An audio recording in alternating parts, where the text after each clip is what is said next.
एक बार की बात है, एक बहुत दूर देश में विक्रम नाम का एक बुद्धिमान राजा था। उसके राज्य में सब लोग खुश और समृद्ध थे क्योंकि राजा अपनी फेयरनेस और क्लेवरनेस के लिए बहुत फेमस था। लेकिन एक दिन एक अजीब प्रॉब्लम आ गई। दो किसान रामू और श्यामू दोनों एक ही जमीन पर अपना हक जता रहे थे। रामू ने कहा कि उसके पिता ने उसे यह जमीन दी थी और श्यामू ने कहा कि उसने अपनी कड़ी मेहनत से इसे उपजाऊ बनाया है। कोई प्रूफ नहीं था और दोनों स्टबर्न थे।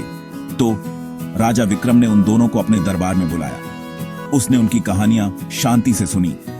थोड़ी देर सोचने के बाद राजा मुस्कुराया और बोला, ठीक है, हम जमीन को दो बराबर हिस्सों में बांट देंगे। रामू को एक आधा मिलेगा, श्यामू को दूसरा। दोनों किसान मान गए। लेकिन अगले दिन कुछ इंटरेस्टिंग हुआ। जब जमीन बांटी जा रही थी, रामू अपना हिस्सा लेने में खुश था, लेकिन श्यामू उदास दिख रहा था।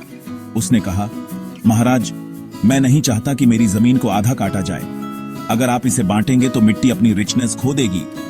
तभी राजा विक्रम सब कुछ समझ गए। उन्होंने श्यामू को आगे बुलाया और कहा, श्यामू, यह जमीन सच में तुम्हारी है।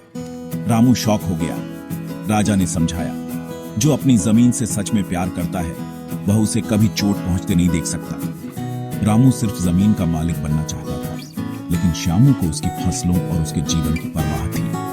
रामू को अपनी गलती का एहसास हुआ और श्यामू को उसकी जमीन वापस मिल गई। सबने राजा विक्रम के क्लेवर डिसीजन की तारीफ की और उसकी फेम और भी बढ़ गई। ये कहानी हमें सिखाती है कि रियल जस्टिस सिर्फ रूल्स को फॉलो करने के बारे में नहीं है, बल्कि विजडम का इस्तेमाल करने और लोगों के दिलों को समझने के बारे में है।